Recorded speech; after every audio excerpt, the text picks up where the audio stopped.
안녕하십니까.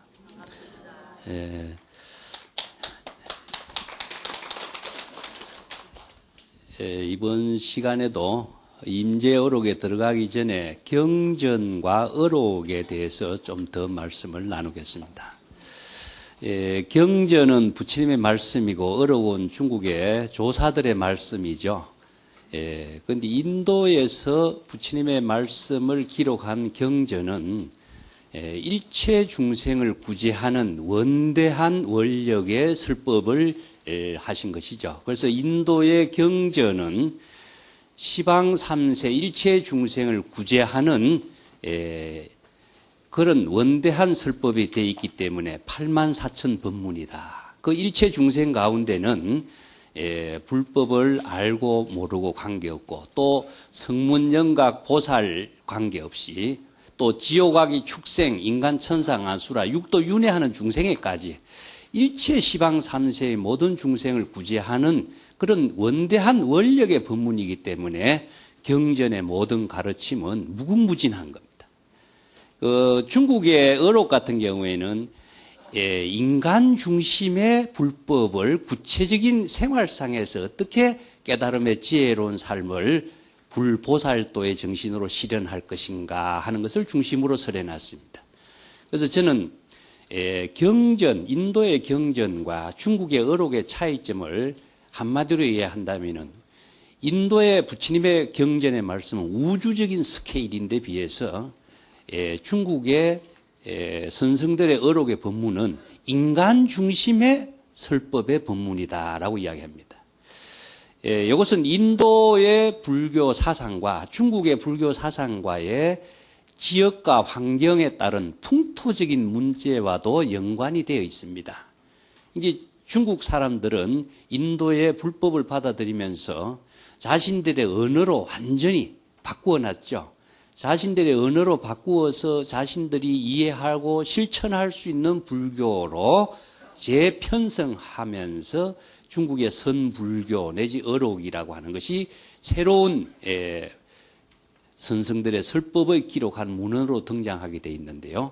이러한 내용이 이루어지게 된 그 배경을 간단하게 말씀을 드리겠습니다.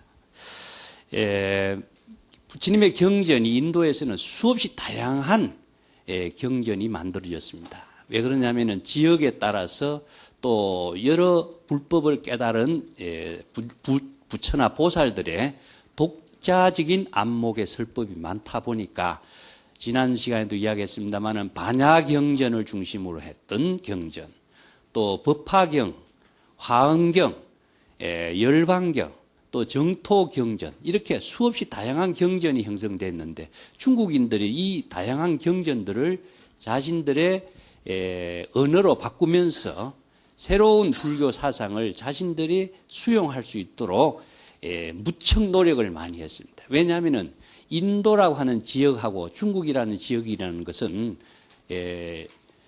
지리적으로 히말라야 산이 가로막고 있기 때문에 교통이 많이 두절됐었고 몇몇 실크로드를 상인들을 통해서만이 교류가 이루어졌기 때문에 그 환경이 다르고 또한 언어가 다르고 또 기후가 다르기 때문에 여러 가지 생활 풍토가 달랐습니다.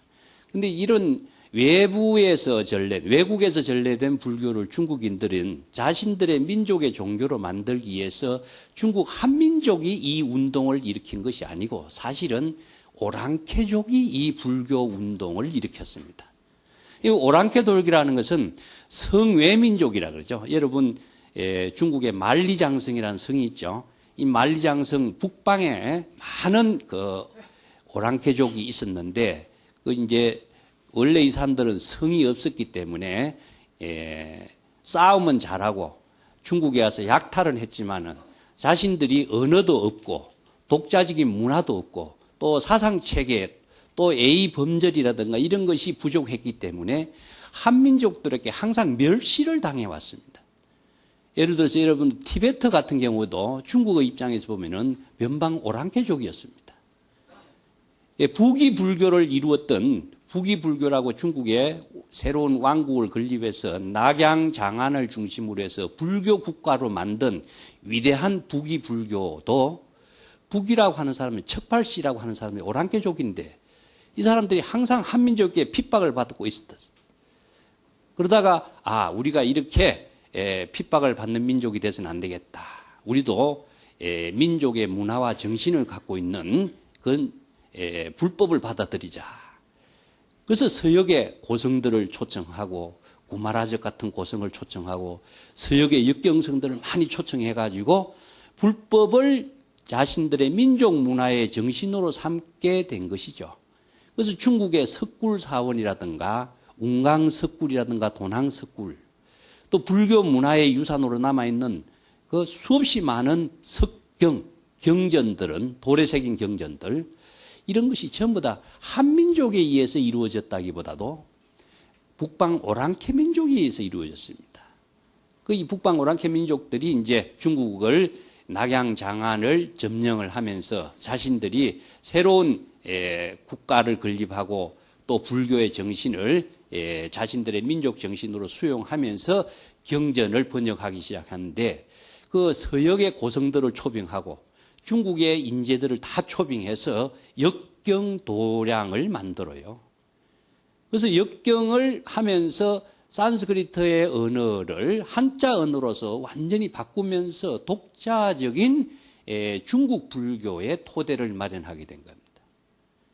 그런데 중국 불교의 토대를 마련하고 또 중국의 뛰어난 고성들이 출연해서 그 경전을 주석하고 내용의 불법의 참된 정신이 무엇인가 이해를 하면서 많은 연구를 한 그런 불교가 중국 불교의 토대가 되었는데 선불교는 이러한 중국 불교의 모든 토대 위에 이루어진 역사라는 점입니다.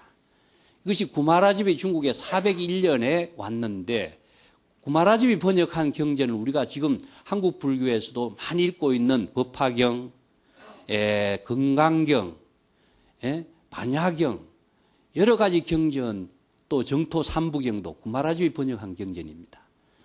또 그 뒤에 현장이 또 중국의 인도에 가서 많은 경전들을 가져와서 중국의 언어로 번역해서 중국 불교의 토대를 마련해 주었습니다만은 중국 불교의 사실상의 불교 사상의 토대를 마련해 준 사람은 구마라집이라고 하는 인물입니다. 구마라집은 서역 계빈 사람이거든요. 그 구마라집 한 사람을 중국에 받아들이기 위해서 전진왕 부견이 자기의 밑에 장수인 여광을 보내서 10만 대군을 데리고 가서 계빈 왕국을 침공해가지고 구마라집 한 사람을 모셔오는 겁니다.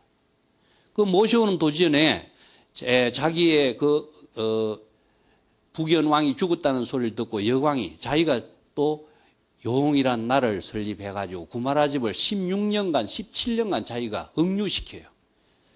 그래서 나중에 중국 장안에 오게 된 것은 401년에 오게 됐는데 중국 장안에 와서 활약한 시기는 근 10여 년이라는 시간밖에 안 됐습니다만은 구마라집이 중국 불교의 역경의 일을 한 업적은 위대한 역할을 했습니다.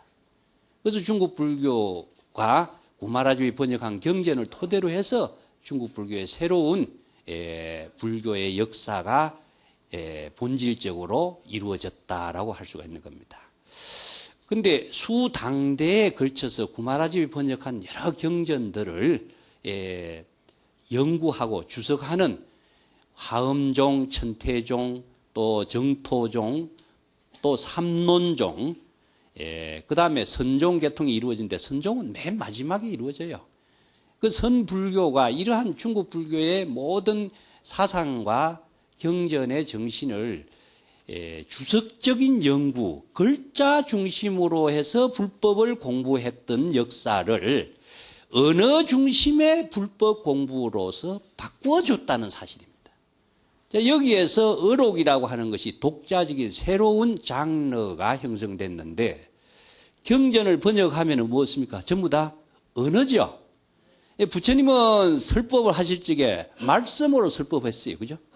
말씀으로 설법했는데 그 부처님의 말씀을 많은 사람들에게 후대에 전하기 위해서 기록한 것이 무엇이냐면 언어 문자라 하는 겁니다. 그래서 중국에 번역된 경전은 전부 다 언어 문자로 기록된 말씀을 번역을 하게 된 거죠. 그 중국의 불교인들도 그걸 중심으로 해서 불법 공부를 해왔어요. 여러분도 우리가 공부하는 것도 사실 그렇죠. 근데 중국의 선불교의 선성들은 언어 문자의 불교에서 말씀의 불교로 바꾸자. 말씀의 불교, 설법의 불교로 바꾸는 그 정신이 무엇이냐? 불법의 근본 정신은 언어를 통해서 전달되는 것을 가장 본질적인 것으로. 부처님 경전 설법 여러분 보십시오. 전부 다 아난이 질문하고 부처님이 대답하죠. 전부 설법입니다. 이 설법이라고 하는 것은 언어를 통해서 이루어졌는데 중국의 종파 불교의 학자들은 글자를 중심으로 해서 불교를 공부하다 보니까 교학 중심의 불교가 이루어졌죠. 그래서 사상적인 측면은 많이 첨가시켜서 발전을 시켰습니다만은 살아있는 종교의 생명력이라고 하는 것은 자연히 죽어지게 된 거죠. 종교의 생명력이라고 하는 것은 언어를 통해서만 이루어지는데 말과 언어의 글자와 언어 말과의 차이가 무엇이냐 하면은 부처님의 자비의 말씀, 지혜의 말씀을 소리를 통해서 직접 전달하는 그 힘이, 그 에너지가 원력의 힘이 거기에 가미돼서 전달됐기 때문에 설법을 듣고 바로 깨달음을 이룰 수 있는 인연을 맺는 불교, 종교는 살아있는 종교가 돼요. 그래서 중국 선불교의 선성들은 야, 불교의 본질을 되살리자. 여기에서 새로운 운동을 펼친 겁니다. 자, 경전과 언어 문자를 중심으로 해서 공부했던 불교에서 이제는 불법을 바로 설법을 하고 불법을 바로 깨달아서 생활할 수 있는 종교로 바꾸는 것이 어록인데 어록의 본질은 무엇이냐 하면은 선성들이 독자적인 안목으로서 부처님과 보살과 똑같이 자신들이 깨달은 불법을 언어로서 전달해서 제자들이 바로 그 불법의 본질을 깨달아서 자신의 지혜와 인격적인 삶을 구체적인 생활 속에서 전개했다는 점에 큰 특징을 두고 있어요. 그래서 어록이라고 하는 것은 언행록이다는 것입니다. 자, 이걸 한번 적어볼게요.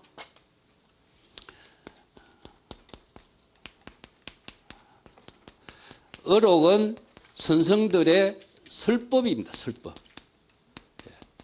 설법을 상당시중이라든가 여러 가지 이야기하는데 상당시중이라는 것은 법당에 올라서 시중, 설법을 하는 것을 어록의 기본이 하나 있고 이게 선의 교육의 가장 핵심을 차지하고 있는 겁니다. 임재록에도 임재의 상당설법에서부터 시작되고 있어요. 그래서 여기서 시중이라고 하는 것은 이건 법당에 올라서 대중에게 불법을 계시하는 것이다. 불법을 계시하는 것을 법화경에서 사상을 두고 있습니다. 이게 선성들의 어록의 법문의 내용이 경전의 모든 사상의 토대를 두고 불법을 자신이 깨달아서 지혜와 자비의 원력의 힘을 함께 나누는 그 설법을 하셨기 때문에 여기에서 선성들의 어록에 불법이 없다면은 이것은 불교가 아닌 것이 되겠죠. 근데 우리가 언어를 중국 선성들은 독자적인 자신의 언어로서 불법을 설했다는 데 특징을 두고 있어요. 이게 언어만 가지고 설법의 내용만 가지고 법을 보지 못하면은 어록 공부가 잘못되는 거다 이겁니다. 제가 이 점을 강조하고 싶어서 지금 경전의 부처님의 법의 법문을 불법의 법문을 중국 사람들은 독자적인 자신의 언어로서 그 시대의 모든 사람 제자들이 바르게 불법을 깨달아 체득할 수 있는 법문을 설했다는데 큰 특징을 두고 있습니다. 그 임재록의 법문도 임재 이전에는 이런 언어를 사용하지 않았습니다. 물론 비슷한 언어는 노자나 장자나 중국인들의 사용하는 언어인 것은 사실입니다.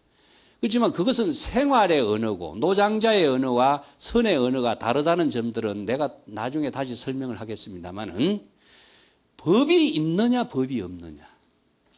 여기에서 차이를 두고 의록의 법문과 노장자의 여러 가지 주장들의 내용과의 차이점이 무엇인가를 분명하게 알지 못하면은, 그러면 노장자의 내용이나 의록의 내용이나 같다고 생각한다면은 굳이 의록을 배울 이유는 없어진 거죠. 그래서 의록의 모든 법문은 내용이 뭐가 뒷받침되느냐? 불법이 뒷받침돼야 된다. 불법을 깨달아 체득한 지혜가 뒷받침되고 있고, 이 지혜를 많은 사람들에게 자비로서 펼칠 수 있는 힘이 무엇이라고 했습니까? 제가 원력행이라고 했습니다. 모든 불교는 원력행을 통해서 이루어지고 있는 것이기 때문에 여러분들이 원력행이 없고 보리심이 없고 신심이 없으면 이 자리에 우리가 함께 할 수가 없는 겁니다. 이 원력행과 신심이라는 것은 남을 위한 것이고 누구 때문에 하는 것이 아니에요. 내 자신의 가능성의 세계, 자신의 위대한 행복한 삶을 구현하기 위한 하나의 힘을 스스로 만드는 것이기 때문에, 그 행복이란 말로서 우리가 불법을 배워서 행복한다. 행복하게 하는 것이 보살도의 정신으로서 행복이 무엇이냐? 행복을 이치적으로 이론적으로 설명을 아무리 해놔도 그것은 자신이 행복을 만드는 힘은 되지 못해. 하나는 정보는 돼요. 그럼 자신이 행복으로 만드는 힘은 어디에서 나오느냐? 원력의 힘에서 나옵니다. 남을 행복하게 해줌으로써 내가 행복하게 되는 정신이 보살도의 법인데, 불법의 정신인데, 그냥 그러면 평상시에 모든 사람이 남을 행복해 주기 위해서, 남을 기쁘게 해주기 위해서 이건 누구나 할 수 있는 일인데, 그것이 바로 불법의 행복의 나눔이냐? 보살도 정신의 행복의 나눔이냐? 거기는 일시적으로, 부분적으로, 또 중생심의 차원에서 감정적으로 이러한 한계가 있어요. 그렇지만 불법에서는 중생심으로 작용하고 있는 희노애락이라든가 오욕망이라든가 목적의식이라든가 감정이라든가 이것이 개입되면은 불교의 정신은 상실이 돼버려요. 그렇기 때문에 법이 뒷받침되지 않으면은 출세간의 지혜, 불보살의 지혜를 나눌 수 있는 힘이 전달될 수가 없다. 그래서 불법을 배우는 의미가 여기에 있는 겁니다. 두 번째는 무엇이냐 하면은 행동입니다. 행동. 단순한 설법만 한 것이 아니고 설법과 행동을 함께 하고 있는데, 예를 들어서 여러분 임재록을 보거나 덕산에 보면은 방망이질을 했다든가 아니면은 과음을 치다든가 주장자를 치다든가 이런 행동이 보이죠.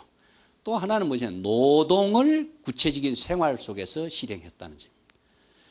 이 노동이라고 하는 것 자체가 중국 불교가 선불교가 종교의 개혁이다 나는 이야기를 하는데, 불교의 역사에서 노동을 한다라고 하는 것은 출가인들에게 계율에 위반되는 사항이 되기 때문에 노동은 금지되어 있었습니다.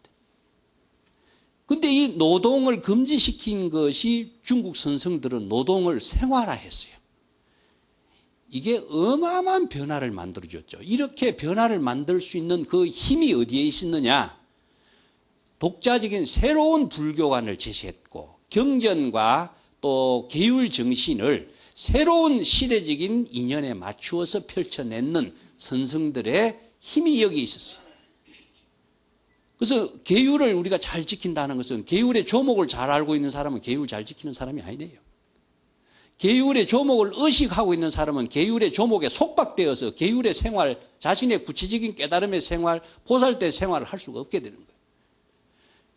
그러면 10가지 선행을 잘 닦는 것이 계율을 잘 지키는 것이다. 10가지 선행을 닦으려고 애쓰는 사람은 10가지 선행을 잘 닦을 수가 없는 거예요. 내가 하는 말이 여러분 역설적으로 들리죠? 의식을 갖고 있는 한 의식에 사로잡혀 있기 때문에 자유를 잃어버려요. 자유를 잃어버린다면 구체적인 자신의 생활 속에서 자유자재한 지혜와 자비의 힘을 발휘할 수가 없게 돼 있어요. 여기에서 임재가 제시한 그 중국 선생들의 법문이 뭐냐? 행동이 자유라고 하는 겁니다. 절대 자유다. 그 무의진인, 무의도인 이런 말 들어보셨죠? 이거는 어떤 경지, 지위나 위치에나 대상 경계나 의식의 대상 경계까지도 속박되지 않는 절대 자유의 세계에서 불보살의 지혜와 자비의 힘을 원력으로 실현하고 있는 모습이에요. 여기서 자유인이 되지 못하면 이런 역할을 할 수가 없는데, 이 자유가 불교에서는 반야의 지혜를 체득했을 때 이루어지는 절대 자유라는 겁니다. 내가 가끔 이야기하겠지만 자유는 두 가지 자유가 있어요. 하나는 상대적인 자유가 있고 절대 자유가 있는데, 상대적인 자유라는 게 여러분 뭘까요? 남으로부터 타율성에 의거해서 자신이 하나의 자유를 느끼는 거예요. 우리가 사회생활을 하는 것은 뭡니까? 사회의 모든 규범과 법률 그 가운데 우리가 자유로운 생활을 하는 것이죠. 이 타율성의 자유인데, 절대적인 자유라고 하는 것은 타율성의 자유가 아니라 자기 자신이 일체의 마음 경계에 속박되지 않는 자유를 펼칠 수 있는 힘이 나와야 돼. 이 자유는 출세간의 반야의 지혜의 불법을 체득한 반야의 지혜의 힘에서만이 가능하다. 이 절대 자유의 힘을 펼치는 사람을 임재는 자유인이다. 이렇게 이야기해요. 그래서 이 자유인의 삶을 실행하는 그 모습을 언행이라고 하는데, 설법과 행동을 더 중복시킨 것이 뭐냐? 선문답이라고 하는 것이 나옵니다. 예, 자, 여기서 선어록을 볼 적에 가장 어려운 내용이 이제 선문답이라는 겁니다. 이 선문답의 법문을 어떻게 우리가 이해해야 될 것인가? 그래서 선문답은 내용을 알 수 없는 말이다. 그래서 화두다, 공안이다 이렇게 해서 그 내용을 알려고도 하지 않고 본질이 무엇인가 모르는 것이 그냥 선문답인 것처럼 생각해버리죠. 자, 우리가 이제부터는 임재어록을 통해서 선문답이 어떻게 이루어졌는가, 선문답의 본질은 무엇인가, 선문답을 통해서 나누는 불법의 근본 정신과 자비의 행은 무엇인가, 이것을 우리가 앞으로 공부해 나가도록 할 겁니다. 그래서 선문답을 통해서 지혜와 자비의 힘을 나누고, 그렇기 때문에 이러한 설법과 행동과 선문답의 대화의 내용을 전부 다 종합한 것을, 기록한 것을 어록이라고 한다. 어록은 제3자가 본대로 들은 대로 가식 없고 꾸밈 없이 언어를 그대로 기록한 말입니다. 다른 사람 경전의 문집 같은 경우에는 그 사람이 아주 훌륭하고 좋은 미사응구를 쓰고 아주 경칭을 쓰고 좋은 말로서 문자를 기록하고 있는데, 어록은 그렇지 않습니다. 본인이 기록한 것은 어록이 아니에요. 누가 기록했느냐? 제3자가 옆에서 그러한 행동과 설법의 내용을 제3자가 들은 대로 본 대로 하나의 가식도 두지 않고 기록을 한 것을 어록이라고 한다. 그래서 어록은 언어로서 설법한 말, 그다음 언어를 통해서 대화를 나눈 선문답의 말, 또 언어와 행동을 함께 하면서 노동을 하거나 일상생활을 하면서 자연스럽게 이루어지고 있는 기록들을 했는데, 그러면 일반인들의 생활의 기록과 선성들의 어록의 기록의 차이는 무엇이냐? 그것은 불법이 있느냐 없느냐입니다. 똑같은 생활의 대화를 사용하면서도 그 대화 가운데는 불법을 토대로 한 대화고, 원력과 자비와 지혜의 힘으로 나눈 대화고, 그것을 붓다의 1대4 인연으로 설했다는 겁니다. 1대4 인연으로. 그 선성들의 모든 생활은 부처님이, 서가모니 부처님이 법화경에서 이 세상에 출현한 의미를 1대4 인연이다라고 이야기했습니다. 그 1대4 인연은 무엇이냐? 일체의 모든 중생에게 불법을 계시하는 겁니다. 불법을 계시한다라고 하는 것은 모든 중생에게 바른 불법을 깨달아 체득할 수 있는 인연을 나누는 것이죠. 이게 무엇이냐? 원력행위라고 그래요. 그 원력행위 언제 이루어지냐? 시절 인연에 따라서 이루어진다. 시절 인연에 따라서 이루어지기 때문에 자기 자신의 본분사라고 합니다. 우리의 모든 삶은 시절 인연을 떠나서 우리의 삶이 이루어질 수가 없습니다. 그래서 붓다가 이 세상에 출현한 의미도 시절 인연에 따라서 일체 중생에게 불법을 계시했다. 이 계시하는 것을 중생구제라고 합니다. 우리가 부처님이 중생을 구제했다 하면은 중생을 구제한 것은 어떤 사람을 데리고 와서 불법을 가르쳐 체득하도록 했다.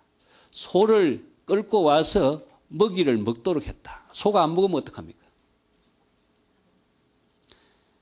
모든 중생도 마찬가지예요. 모든 중생에게 불법을 계시했는데 계시할 수 있도록 하는 그 힘이 무엇이냐? 원력의 힘이 들어가야 돼요. 원력과 자비와 지혜의 힘이 가미가 되지 않으면은 뭐가 형성이 안 되냐 하면요. 믿음이라는 것은 신이 형성되질 않아요. 누가 그 말에 대해서 신심을 내겠어요? 이게 신심이 나야만이 그 어떤 것을 먹을 수가 있고 길을 갈 수도 있고 그것을 내가 실천할 수가 있겠죠. 그래서 붓다가 설하는 내용의 법문은 계시의 법문은 이런 원력의 지혜와 자비의 힘이 제시되어 있다. 이것을 중생구제라고 합니다. 그러면 깨달아 체득하는 것은 각자 본인이 해야 돼요. 이 본인이 불법의 가르침을 듣고 자기 자신이 신심을 내서 누구를 위해서 깨달아 체득하겠어요? 자기 자신인 겁니다. 우리가 보통 보살행을 하면 남을 위해서 한다라고 생각하는데 여러분 사고를 바꿔야 됩니다. 자기 자신의 위대한 지혜와 인격적인 삶을 위해서 보살행을 하는 것인데 그 보살행은 남을 행복하게 해줌으로 해서 내가 행복하게 되는 보살행이 되는 거예요. 남이 나를 행복하게 해주는 보살행을 기다리는 사람은 영원히 보살행을 할 수도 없고 그런 일은 세세생생 일어날 수가 없어요. 그래서 이 불교의 근본 정신이 자비심이라는 것은 인연이 없는 사람에게 본인이 인연을 맺어 나가는 힘이 나와야 돼요. 인연이 맺어지도록 기다리는 사람은 영원히 맺어지지 않게 되어 있습니다. 그래서 내가 인연을 맺어 나가는 선지식이 되도록 하는 것이 그게 어디냐? 원력의 힘에서 나와요. 그래서 무연 중생, 인연이 없는 모든 중생에게 내가 스스로 나아가서 바른 불법을 제시해 주는 이러한 원력의 힘을 실행할 때에 내 자신이 바로 불법의 지혜로운 삶이 보살도의 삶으로서 원력의 삶으로서 행복한 삶으로서 이어지는 거예요. 이 정신을 자기 자신을 위대한 인격으로 실현하는 힘을 만드는 것이 불법인 것이지 남을 위해서 불법을 공부하는 것은 사고가 잘못된 거예요. 출발점이 잘못됐다 이겁니다. 그래서 이러한 법문을 선문답을 통해서 설법을 통해서 구체적으로 제시해주고 있는 것이 중국의 선어록인데 이 어록이 이루어지기까지 과정을 제가 잠깐만 설명드릴게요.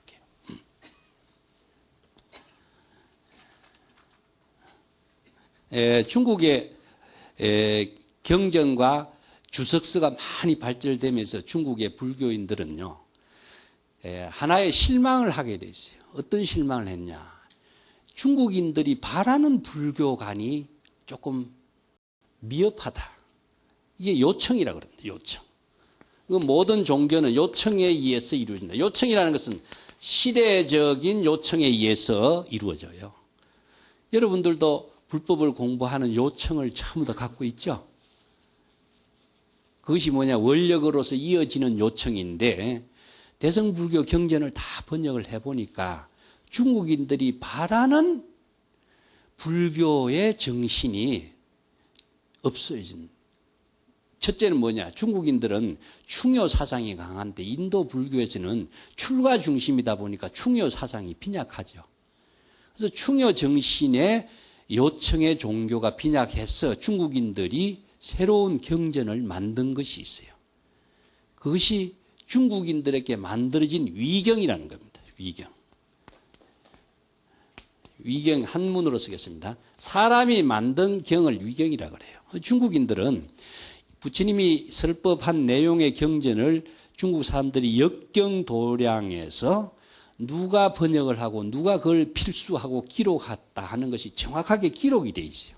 역사적인 기록을 분명하게 한 것, 또 객관적으로 그러한 증명을 할 수 있는 경전만이 인도에서 번역된 경전이라고 믿게 된 것이죠.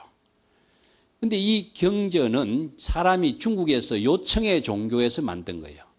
불법의 근본 정신과 사상을 토대로 해서 중국의 안목을 갖춘 위대한 사람이 중국인들에게 필요한 경전을 만들게 된 겁니다. 인도 불교에는 없지만은 중국 불교에는 이런 경전이 꼭 필요하니까. 그래서 지역에 따라서 그 요청의 종교라는 것이 이루어져요. 중국 선불교도 이런 요청에 의해서 이루어진 하나의 새로운 중국 풍토에 이루어진 종교 문화라고 할 수 있어요. 두 번째는 어떤 경전이냐? 대성계율의 정신이 빈약하다. 그래서 소성계만 많이 있고 대성계율의 정신이 빈약하다. 그래서 보살계를 또 하나 만들어요. 또 충효사상, 또 대성계. 세 번째는 뭐가 필요했느냐 하면은 대성불교 경전을 다 번역을 하다 보니까 구체적으로 생활의 종교로서 실행할 수 있는 구체성이 띈 실천 사상을 제시하고 있는 경전이 좀 빈약하다. 왜 그러냐 하면요. 인도 불교는 아주 논리적입니다. 그래서 인도 불교의 경전은 법의 종교이기 때문에 지난 시간에도 내가 이야기했습니다만은 법이라고 하는 것은 아주 구체적인 논리 체계가 정확하게 이루어져 있어요. 이것은 수학 공식과 같습니다. 수학 공식과 같은 법의 체계의 불법은 논리 체계를 갖추는데 중국인들은 논리 체계가 약해요. 그 대신에 중국인들의 정신은 무엇이냐면은 현실 생활 중심의 사고가 아주 강해요. 그래서 추상적인 사고 논리 체계보다도 구체적인 생활 체계, 생명력이 있는 생활 그 자체를 중요시해요. 이 대표적인 것이 이제 장자에 나오는 혼돈의 이야기입니다. 장자에 보면은 남의 왕, 북의 왕, 중앙의 왕, 이 세 왕이 살았는데 남의 왕, 북의 왕이 중앙에 살고 있는 혼돈 왕이 살고 있는 곳에 가서 항상 회의를 해서 평화 조약을 이렇게 하다 보니까 전쟁이 일어나지 않고 세 나라가 편안하게 살게 됐어요. 그래서 북의 왕하고 남의 왕이 협의를 해서 우리 중앙에 있는 혼돈 왕이 우리를 이렇게 잘 영접해주고 있으니까 이 혼돈왕을 위해서 우리가 뭐 선물을 할 게 없을까? 협의를 해서 결론 내린 것이 무엇이냐? 지상의 인간들을 보니까 눈이 2개, 코가 2개, 또 귀가 2개, 입이 하나, 7개 구멍을 다 가지고 있더라. 자, 그런데 7개 구멍의 역할이 보면은 보고 싶은 거 다 보고, 냄새 맡은 거 다 맡고, 먹고 싶은 거 다 먹고, 듣고 싶은 거 다 듣고, 이렇게 즐겁게 사는 모습을 보니까, 야, 우리가 혼돈왕에게 선물할 수 있는 것은 이 7개 구멍이 안 좋겠느냐. 그래서 하루에 하나씩 구멍을 뚫었습니다. 그래서 하루에 한 개씩 구멍을 뜯다 보니까 7일 동안에 구멍 7개는 다 뚫었는데 혼돈왕은 죽게 돼버렸어요. 혼돈이란 말은 카오스란 말입니다. 영어로서는요. 혼돈 상태인데 뭐가 분명하지 않아. 분명한 것은 논리고 분명하지 않는 것이 혼돈인데 중국인들은 분명한 논리보다도 분명하지 않는 혼돈의 생명 그 자체가 중요한 것이지 분명한 것 논리 체계가 더 중요하지 않았다. 이게 뭐냐. 분명하지는 않지만은 그 생명력에 작용하는 힘을 중국인들의 사고가 더 강해요. 그래서 인도의 불교가 논리적으로 제시됐던 경전의 말씀을 중국인들은 생활의 종교로, 언어로, 행동으로 바꾸기 시작합니다. 여기에서 새로운 형태의 중국 불교고 요청에 의해서 이루어진 것이 선불교인데 이런 선불교의 사상을 뒷받침해 줄 수 있는 경전이 빈약하다. 이 빈약한 경전을 중국인들이 만든 것이 무엇이냐 하면은 수능경, 원각경이라는 경입니다.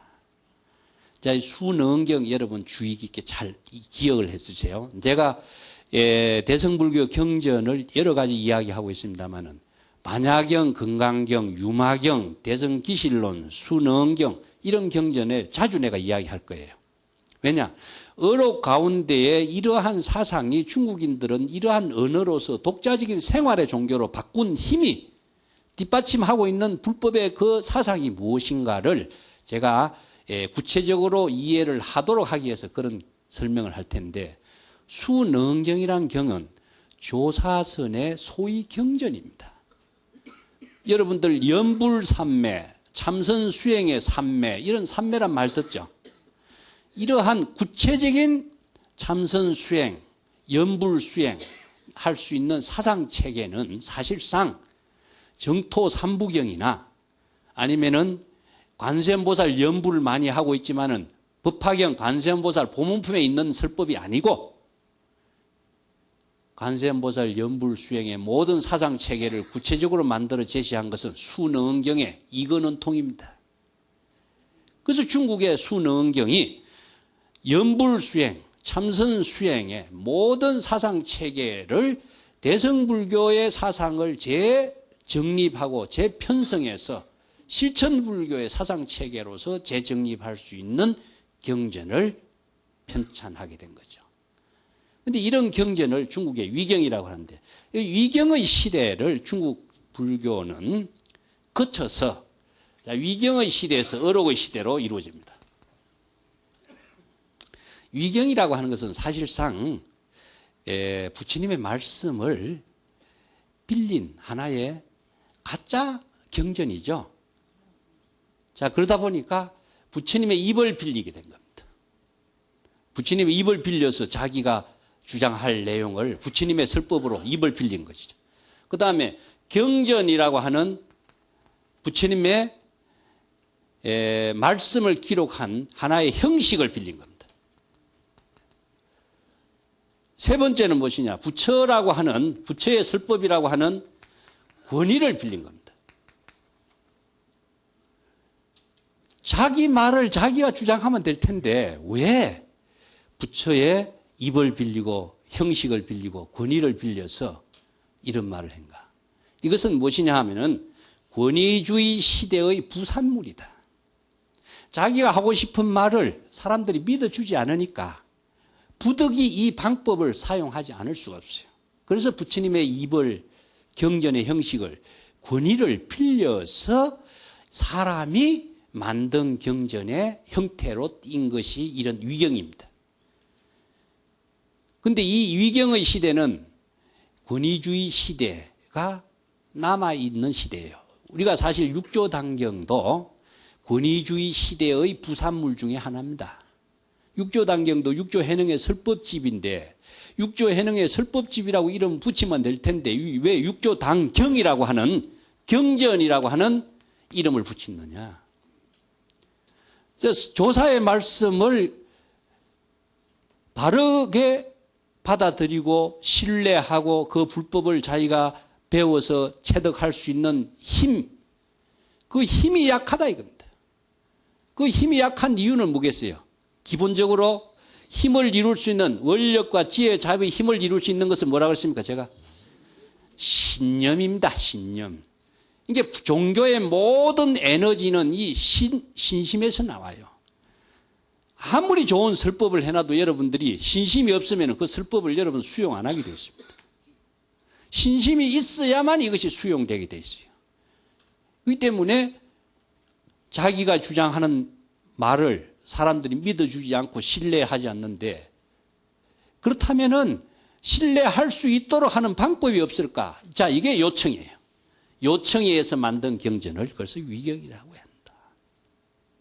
요 시대가 이제 지나서부터 조사선의 시대가 본격적으로 열립니다.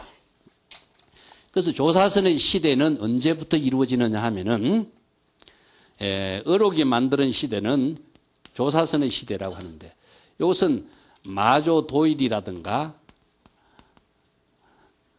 마조도일의 4대 손이 임재라고 하는 인물입니다. 그래서 마조도일이라는 인물이 사실 중국의 조사선의 새로운 조사예요. 그래서 마조도일이라고 하는 분이 어록을 설하면서부터 독자적인 불법을 펼치는 새로운 선불교의 시대를 열어주었습니다. 그 마조도일 이전까지는 육조단경이라든가 이런 권위주의적인 완전히 경전과 권위주의의 의식에서 탈피하지 못한 하나의 모습으로 등장했는데, 마조부터는 어떠냐 하면은 독자적인 자신의 법문을, 자신이 체득한 불법을 자신의 안목으로서, 자신의 언어로서 설법을 하는 시대가 이루어져요. 그래서 마조 시대 이후부터 선성들의 설법을 제3자가 보고 듣고 그대로 기록하는, 그래서 어록이라고 하는 새로운 장르가 형성된 시대가 만들어집니다. 여기에서도 남종선하고 조사선 차이점이 사상적인 변화가 있는데, 이런 자세한 것은 제가 어록을 공부하면서 조금씩 설명하겠습니다만은, 이제의 인물이라고 하는 인물이 마조 이후에 전개되는 이러한 조사선의 사상의 진수를 종합해주고 있는 인물이다. 여기에서 마조의 유명한 설법이 무엇이냐 하면 평상심이 도다, 무심이 도다, 뭐 이런 말을 썼죠. 그래서 이런 말도 사실은 중국 선성들이 만들어낸 언어입니다. 종교라고 하는 말도 중국 선성들이 만들어낸 언어예요. 한문은 중국의 한자지만은 그 언어를 만들어낸 사람은 중국 선성들이에요. 이 때문에 독자적인 자신의 안목으로서 불법의 사상, 법을 중심으로 하는 새로운 언어를 통해서 자신들의 법문을 펼쳐낸 시대가 어록의 시대라고 할 수 있습니다. 이런 어록의 시대가 이루어지게 된 것은 제가 아까 이야기했지만은 종교개혁이라고 하는 조사선의 새로운 종교 운동이 뒷받침되고 있어요. 그 뒷받침된 운동이 한 4가지로 내가 정리를 해보고 있습니다. 조사선의 종교운동이라고 합니다. 종교운동이라는 것은 무엇이냐 하면은 인도에서 전래된 불법을 중국인들의 독자적인 생활의 종교로서 펼친 생활 종교의 운동이에요. 이 생활 종교 운동이 불법을 토대로 이루어지기 때문에 첫 번째로는 불법의 역사를 정립하는 새로운 운동을 일으켜요. 그래서 여기에 불법의 역사가 뭡니까? 전등록이라고 하는 것이 생깁니다. 이 전등록이라고 하는 것의 내용을 뒷받침해주는 여러 가지 주장들이 무엇이냐 하면은 스승이 제자에게 법을 전하면서 가사를 전했다든가 또 아니면은 개송이라든가 이런 그 선문학적인 어떤 식구를 전했다든가 하나의 인가정명을 뒷받침한 것이죠. 인가정명을 받지 않는 것은 법을 전수받은 힘이 없는 것이다. 불법의 정법을 설한 것이냐, 정법이냐 사법이냐 하는 것이 항상 중국 선성들에게서는 중심 과제였어요. 정법을 설하지 않으면은 아무리 좋은 설법을 하더라도 그것은 불법하고는 관계가 없는 것이 되거든요. 그래서 여기 선성들의 어록의 항상 중심 과제는 정법의 불법이다. 그래서 선문답이라고 하는 것은 정법의 불법이냐 사법의 불법이냐 이것을 검증하고 항상 이 문제를 토론하면서 비판하고 바른 안목을 갖추지 못한 사람들에게 바른 안목을 갖출 수 있도록 제시해주고 있는 구체적인 법문의 대화를 선문답을 통해서 이루어냈어요. 그래서 선문답을 잘 읽어 알아야 정법의 불법을 언어의 대화로 설했다는 것. 그것을 알 수가 있습니다. 두 번째는 무엇이냐면은 청규라고 하는 겁니다. 청규. 교단의 새로운 질서를 만들어가는 법칙을 만들었습니다. 계율이라고 하는 것은 인도에서 개개인의 출가 생활에서는 가능했지만 중국인들은 새로운 하나의 학교를 만들었어요. 선언이라고 하는 것은 하나의 교육기관이었습니다. 그 교육기관이 생활 그 가운데에 자연스럽게 불법의 지혜를 체득하고 자비생, 자비보살행을 실행할 수 있는 그것을 몸으로 익히는 구체적인 생활 교육의 현장을 선언을 통해서 만들었어요. 거기에서 이루어지는 생활 규칙을 청규라고 그랬습니다. 이 청규의 큰 특징이 2가지가 있는데 하나는 무엇이냐 하면은 법당을 세웠습니다. 우리가 지금 부처님을 모시고 있는 것을 우리가 법당이라고 하는데 이것은 불전이라고 합니다. 원래는. 근데 왜 법당은 무엇이냐? 부처님을 안 모셨어요. 부처님을 안 모시고 법당을 모셨다라고 하는 것은 법을 논의하는 장소란 뜻입니다. 그러니까 불법의 정법의 불교를 설하고 정법의 불교를 논의하고 정법의 불교를 가르치는 제자들의 즉 교육을 법당에서 이루어졌다. 이제 철저한 불법 중심의 안목을 키워주는 교육기관이 법당이라는 겁니다. 두 번째는 노동을 했습니다. 아까도 이야기했지만 이 노동은 계율에 위반되는 것이지만은 모든 대중이 생산 노동에 참여해야 하는 의무적인 규정을 만들었어요. 이게 보청법이라고 하는데 누구나 조실부터 모든 사람이 노동을 해야 돼. 그래서 백장청규에 유명한 하루 일하지 않으면 하루 먹지 않는다. 유명한 법문이 그래서 나와요. 이것은 구체적인 생활하는 그 가운데에 자신이 보살도의 삶을 생활 속에서 실행하는 모습을 함께 나누는 거예요.